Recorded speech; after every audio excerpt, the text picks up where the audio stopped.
Welcome, everyone. I'm Sue Antonio, Executive Director of the American Heart Association here in the Greater Washington region. I'm so thrilled to welcome you to today's discussion, Simple Cooking with Heart, presented by our Healthy for Good sponsor, Kaiser Permanente. Let me begin by giving a huge thank you to everyone at Kaiser who made today's event and our fantastic year-round partnership possible.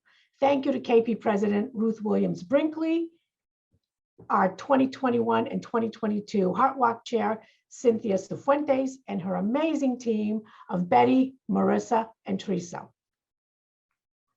And a special thank you to KP Chief of Cardiology and AHA Board Member, Dr. Amaya Kulkarni, and registered dietitian and licensed nutritionist, Jessica Davis, whom we'll be hearing from shortly. Today, we'll be chatting with these pros to learn more about what you can eat to help you live a longer, healthier life. At the American Heart Association, we're all about bringing people together. And what a better topic over lunch hour than food. Preparing tasting meals that are good for your heart can be easy, and sharing time together with loved ones over a meal is good for more than just your heart. It's good for your well-being and for your soul. I'm so excited for our incredible panel today. We'll have a cooking demo, a discussion, and certainly time for Q&A. So let's dive right in. Our moderator is WUSA 9 news anchor, Annie Yu. You can catch her weekday mornings starting at 4:25 a.m. on the popular morning show, Get Up DC. Welcome, Annie. I'm so delighted to see your lovely face, and I'm going to let you take us on this healthy food journey and get things started. So enjoy, everyone, and have a great lunch hour. Thank you, Sula. I like the way you said, Get Up DC, with so much energy. Yes, I do anchor the morning show, weekday mornings, 4:25 to 7. So if you're up early, please join us. I co-anchor with Allison Seymour and Tony Perkins, and we will get you your news headlines, traffic, and weather. I am so excited to be a part of this today because it's such an important topic and discussion on our heart health, food, so many important things in our lives. And this is important for all of us.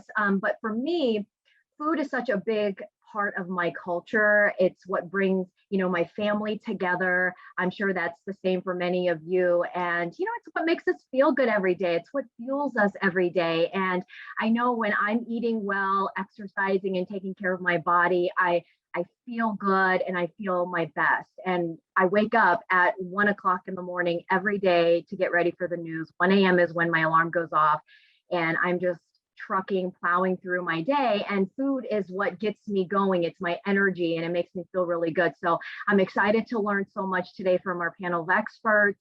And I know many of you joining us are in this same juggling act, maybe not so much the early morning hours, but you get my point there. And I'm just really thrilled to gain some knowledge today, and we can learn to manage all of this. So it is my pleasure right now to introduce our experts from the Heart Association's Healthy for Good sponsor, Kaiser Permanente. Let's start off with registered dietitian and licensed nutritionist, Jessica Davis.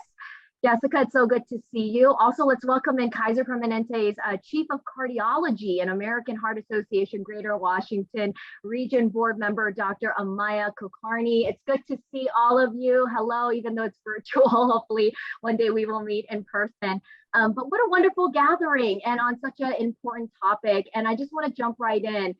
Let's start off by talking about how food can be delicious, and we can use these, we don't have to eat processed foods. We can get things from, the natural foods, and they can be really delicious, right, Doctor? Yeah, I think it's a really great point to start this conversation. I want to thank you for letting us be a part of this discussion. When people think about food and deliciousness, the automatic assumption is stuff like potato chips and cookies and things like that. And what's wonderful is we have this great bounty of natural foods that are actually really healthy for you. It's just about how we prepare them and how we frame them. And so the example I always give is my older daughter's favorite food in the world is kale chips. Now, Kale chips are amazing because they're kale is a superfood, and you just roast it with olive oil, salt, and pepper, and they taste crispy, and they got that sort of mouthfeel of a potato chip, and you put a little sea salt on it, and it's salty as well, but it's delicious and nutritious. And so I think that's a really great, simple substitution that makes us feel good about the food we eat, but also is good for you. Okay, I have to try kale chips. I did eat kale just now, though, before our call. I just steamed it. Jessica, why don't you join in as well on this conversation? The fact that food has such a big impact on the way we feel. Can you weigh in on how much of an impact it has on our everyday lives, especially our heart health? For sure, yes. The foods that we eat really provide our body with the energy. And I love, Annie, what you said about the fuel, right? We actually get a sense of how we feel after we eat.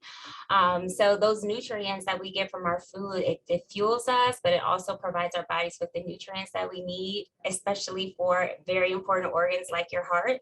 And so that's something that I'm excited to talk about. I always get excited to talk about food. And I think what's important is having a balance, right? Sometimes we go into, or we hear things and it says, oh, don't eat this, don't eat that. But let's talk about a balance and variety and how we can incorporate some of the cultural foods that are important to our families and to our traditions, but in a healthy way. And so I'm always excited to talk about food. You see a big smile on my face because anytime I have the opportunity to get out some good information, I'm there, I'm for it. So I'm looking forward to our conversation today. So what are some small changes that we can do? Like for myself, I always tell myself just every day, drink water, eat something green. And when I was starting off, that's just kind of what I stuck to. Like, did I eat something green today? Did I drink water? What are some simple things that we can all do that it's not overwhelming? Yeah, I like that, right? Keep it super simple, the KISS method. And so a lot of the times I recommend thinking about, how can you incorporate a fruit or a vegetable with that meal, right? A lot of the times we think of protein first, right? Let me get some chicken on the plate or some fish on the plate, which of course are things that are important to have, but let's reframe our thinking and think about, okay, do I have a fruit or a vegetable? Do I have both here at this meal? And some simple ways to do that, for example, in the morning, right, with your meal.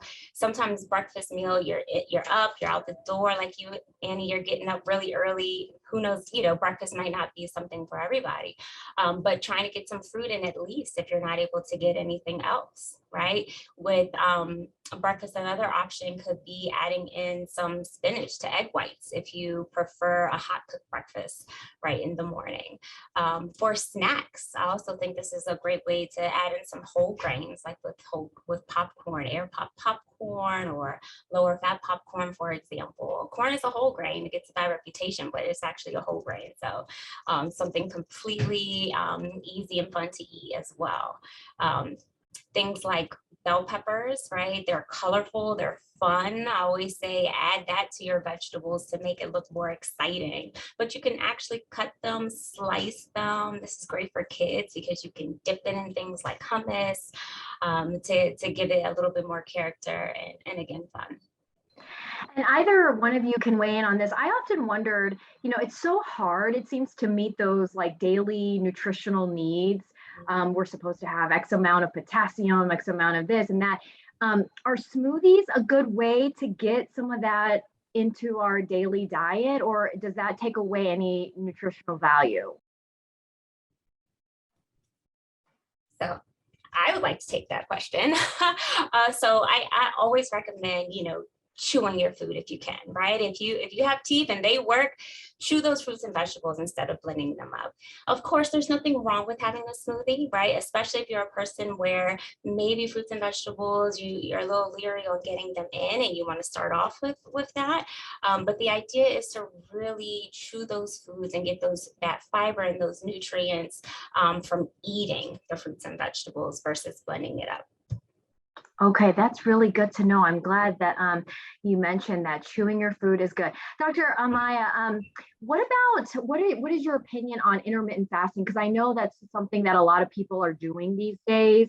in addition to other diets and things like that. But intermittent fasting seems to really be taking off. What are your thoughts on that? So it's a great question, and I think intermittent fasting does have this this cachet to it because it's simple, right? It's for those of you who don't know, intermittent fasting means you choose a certain period of the day where you don't have anything to eat and you only drink water or some variant, and then you have a short window where you eat. And for a long time, what I would say to folks is that any diet where you pay more attention to the foods that you eat and you make better choices is a diet that will work. If it's something you can stick to, then it's a good diet. I think the one caveat I'll give with intermittent fasting is it's actually one of the few diets where we actually have a randomized controlled trial. Actually, about 2 years ago, in British Columbia, they did a randomized clinical trial of intermittent fasting versus not intermittent fasting, where everything else was about the same. So you had the same number of calories in a few hours versus throughout the day. And they showed no improvement from the intermittent fasting portion alone.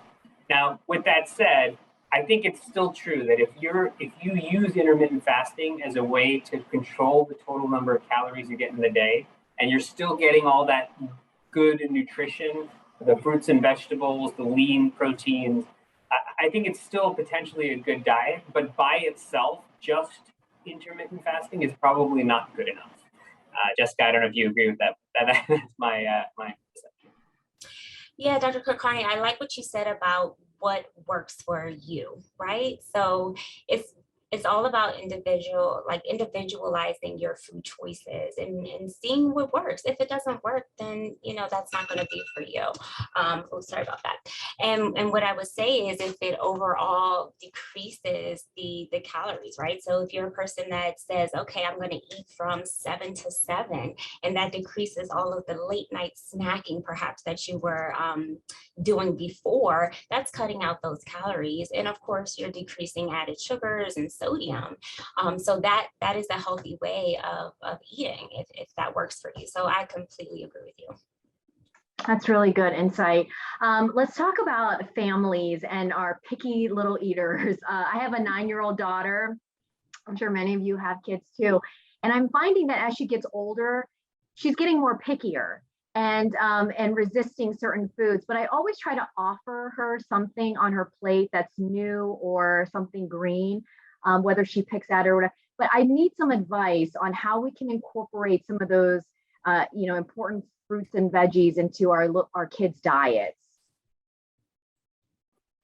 I think we can both answer that. I'll start because you're the master. So I have 2 girls that are 7 and 10, and you'll get a glimpse of them later in the presentation, I hope. And I have to say that the master in my household for figuring out good ways to get good foods into our children is my wife. She is really thoughtful about how our kids eat. And she sort of come up with these really creative ways to just, like you said, get some good stuff on the plate. One is by giving them choice, but for both the treats and the stuff that they're supposed to eat. So, for their snack after school, for example, if they're going to have something that is truly a treat, a cookie or right now it's Girl Scout cookie season, so we have Girl Scout cookies in the house.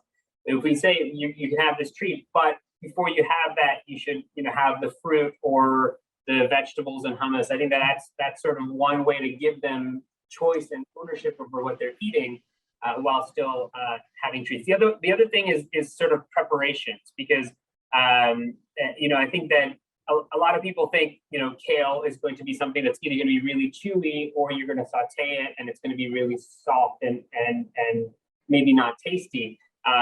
We understood in our house that my daughter really likes the crispiness, so we make it a crispy preparation. And the third is the sort of sneaky nutrition. So this trick that my wife uses is that when we make a pasta sauce, so kids love pasta sauce and pasta, you can put a whole bag of spinach in the pasta sauce, and it doesn't change the flavor profile that much, but you're getting a whole bag of spinach in the pasta sauce. And so that's like a little trick that will make everybody happy and doesn't have to change the flavor of the food. I like that. I'm going to have to use that. Right now, I'm dicing up the carrots like really, really small and putting them in the pasta sauce so that you can at least get something a little good in there. That's really good advice. Someone just asked, and I really like that question, we should hit on that, about exercise. How much, the importance of exercise in our daily lives as well, Dr. Kulkarni. Yeah, so exercise is probably one of the most important things we can do for ourselves at any age. And the way that I frame it is that if you go from no exercise to exercising a little bit, it has the same protective effect on your heart as quitting smoking. So it is a tremendously beneficial thing, and it's a thing you have complete control over. You don't need to go see a doctor or take medications. It is something you control. And then people always ask, well, what kind of exercise do I need to do? And I say that the American Heart Association recommends 150 minutes of exercise a week, but they define that exercise as actually activity. And so activity is a really useful word because it doesn't mean you have to go to the gym for 150 minutes a week or be on the Peloton or whatever folks are doing. Activity is any activity that gets your heart rate more than 30% from its baseline. So a brisk walk. Back when most people used to commute, if you parked your car as far away from your office as possible and walked to the office, take the stairs as much as possible, that's all activity that counts towards your 150 minutes. And so it doesn't have to be this sort of big, cumbersome task that you do. You can sort of find little pockets to get more activity. Now, of course, the more you do, the better off you are. So if you have 20 minutes you can carve into the day every day to take that brisk walk or ride a bike or some sort of aerobic activity, you're better off.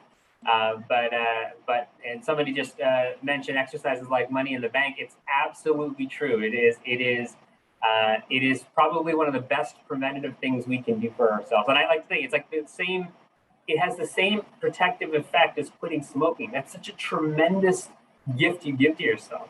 So. Well, they say health is wealth, right? So I like that comment. We also have a really good comment we should touch on. There's a really good question about recommendations for bloating and belly discomfort.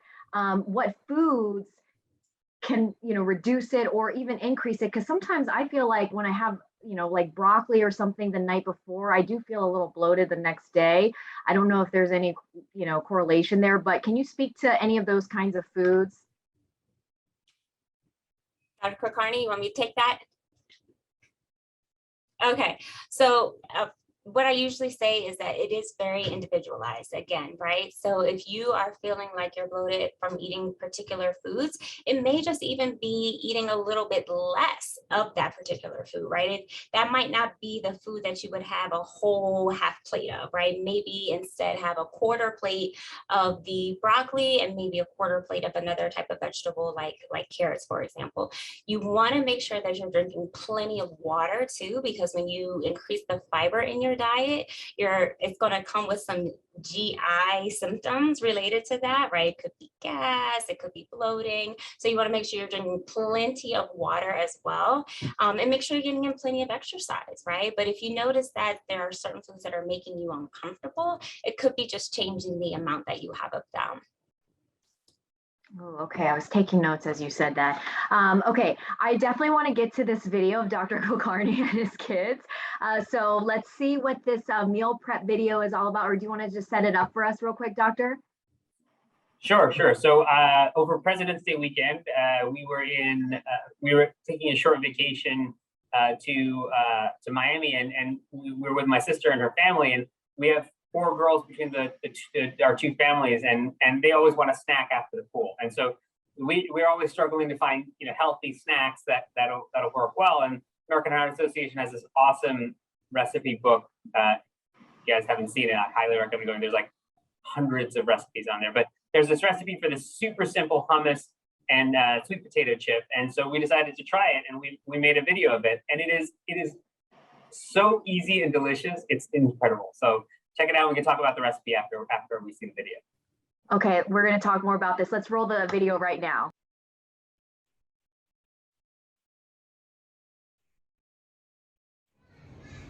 So it's always a struggle for us on vacation to find good, healthy snacks for the kids. So while we're here on vacation, we're going to make a quick snack that the kids love and that it's also nutritious. We're going to make some sweet potato chips, and a cannellini bean hummus. And it takes about 90 seconds to do. So let's get started.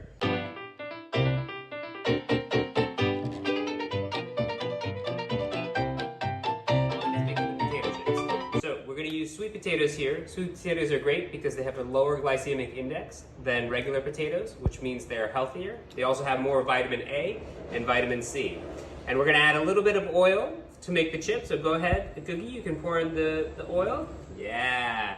And then both of you get your fingers in there and go ahead and mix that. I'll hold the bowl, you two mix it. Get your fingers there and mix it. And you can add a little bit of pepper in as well for some spice.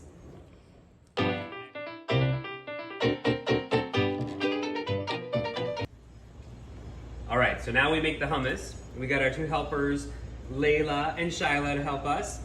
So to make the hummus, we're gonna use cannellini beans, a little bit of olive oil, and some hot sauce.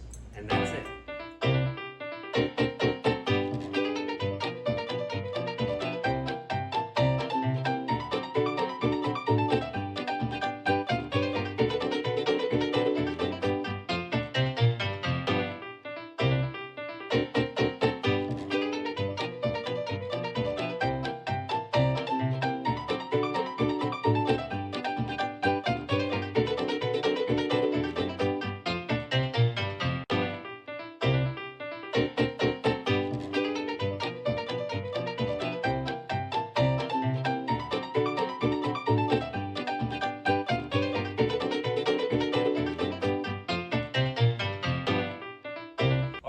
Now it's our favorite part, time to taste. So let's grab a chip and some hummus, and then once we get done eating, we can get back to the pool, huh? Yeah. Tell me what you guys think. Really good. That's super delicious, right? Yeah. The chip is crunchy, and the hummus is actually nice and smooth. It tastes just like hummus. That's awesome. The beans really make a good flavor, and I can.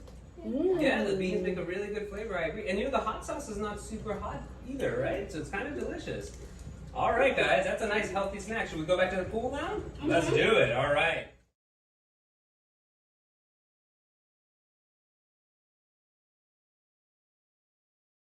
Oh, that's great. I loved it. They made it look so easy. It really does look easy. And I was trying to write down the recipe, but I saw that Roxana sent out the link. And I definitely need to get my hands on the AHA cookbook. You said it's in the AHA cookbook? It's just the heart.org/recipes. I think Roxanne that as well. But there's like hundreds of recipes of all sorts. And someone was asking if there's recipes for the air fryer. And I believe that there are a couple in there as well. And I noticed in the chat, somebody mentioned about the mandolin. And actually a mandolin is a really easy way to cut the sweet potato as well. We didn't have that available, so we went old fashioned, but nice. Well, Layla and Shyla, is it? Layla and Shyla, they did a great job. Layla and Ariana are mine, and Shyla and Talia are my sister's kids. So the four of them. Yeah. And they really enjoyed it. And I think that's the key, is getting the kids involved, because they get so excited about what they're making, and it's a new experience, and then they tend to eat it. And you know, speaking of that, I want to get to some questions right now, but one of them involves school lunches. And we know that is probably the question, what's for dinner and what's in my school lunch, is like, I cannot, those questions like haunt me every day, because I'm trying to come up with ways to like make it interesting for her. Are there any idea or, you know, tips on how to make healthy school lunches? We'll take any of them. Yeah, so what I would say is go through that mental checklist in your mind, right? Is there a whole grain there, right? And this could be in the form of a whole grain bread. It could be a whole grain pita to make it interesting, right? Because sandwiches sometimes do get boring for kids. They might want to do something different. It could be beans, right? You can add that into as part of maybe a bean and corn salsa, or a 3-bean salad, for example. And these are things that you want them to actually, just like you saw Dr. Kulkarni's nieces and daughters there, being involved with preparing their own lunches. So for one, they feel like they have the choice and the control, but really as the parent, you're making those healthy foods available, right? So you want to have a whole grain. You do want to incorporate either a fruit or a vegetable, or both, right? you can always have both of those available. And then a lean source of protein. So that could be leftover grilled chicken from the night before. That could be low sodium tuna, for example. It could be hard boiled eggs. If you wanted to remove the yolk, you could. And those are options. Even things like low fat dairy, right? So Greek yogurt. And then you always want to include a fun item too, right? So this could be a low sugar granola bar, protein bar. This could be rice cakes or popcorn, something that's more fun and exciting for the kids too. So what if you want to put in something, extra fun, something sweet, maybe even for us when we're craving something sweet? What are some, food items that we can reach for that is somewhat healthy, that won't do too much damage? Right. So you could do something like ginger snaps. If they like ginger snaps, graham crackers, for example, are good options. You could do the rice cakes that are caramel coated, right? So at least it gives it a little bit of a sweetness.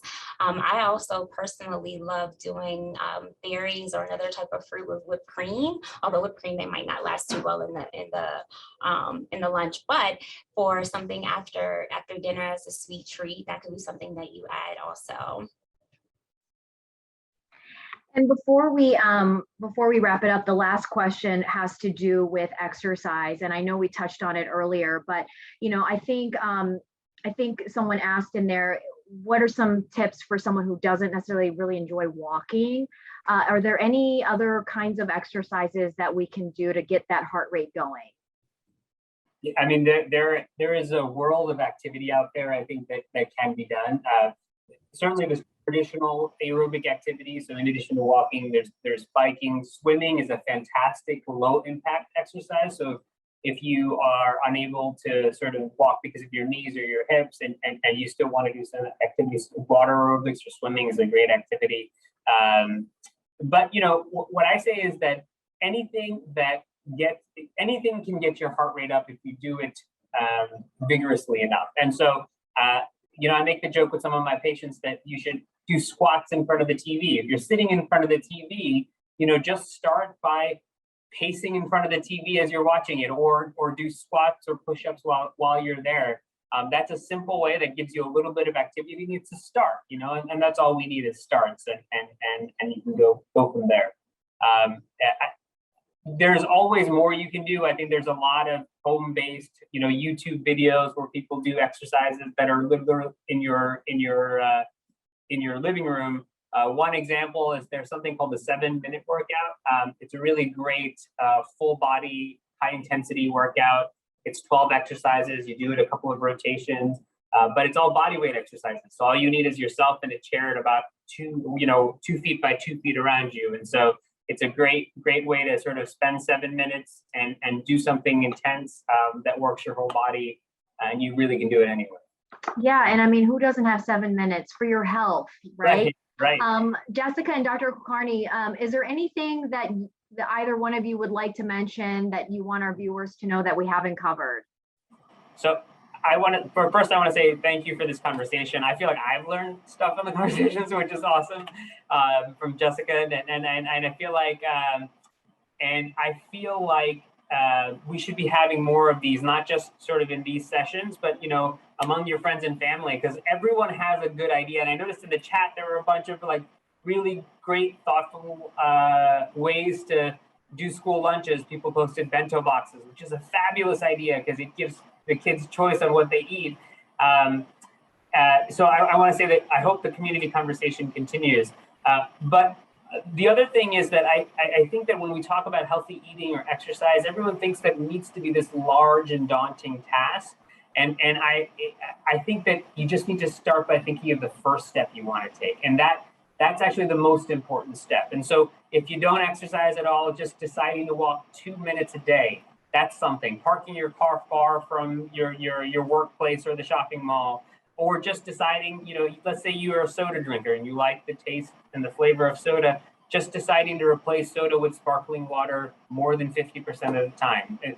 That's not perfect, but that's a start, and I think any little incremental change you can do will have benefit. So I hope our viewers don't think that this is like some big thing, that we need to change. It's not a resolution, but like a little testive change you can do today. Jessica, is there anything that you would like to add? Yes, well, I'm also thankful for the opportunity to be involved in this. Anytime I get the chance to talk about nutrition, I get excited.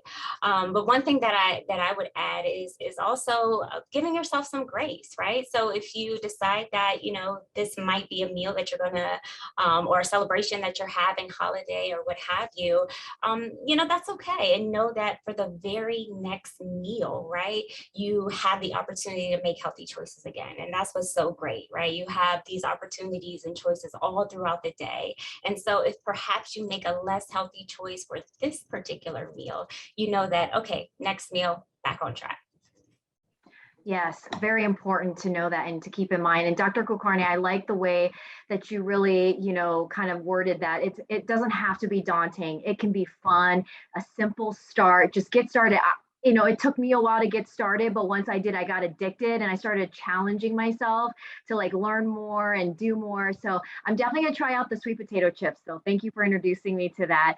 And that really wraps up our time. I'm telling you, an hour is just not enough on this topic. It's so fascinating and fun to talk about diet and health and exercise.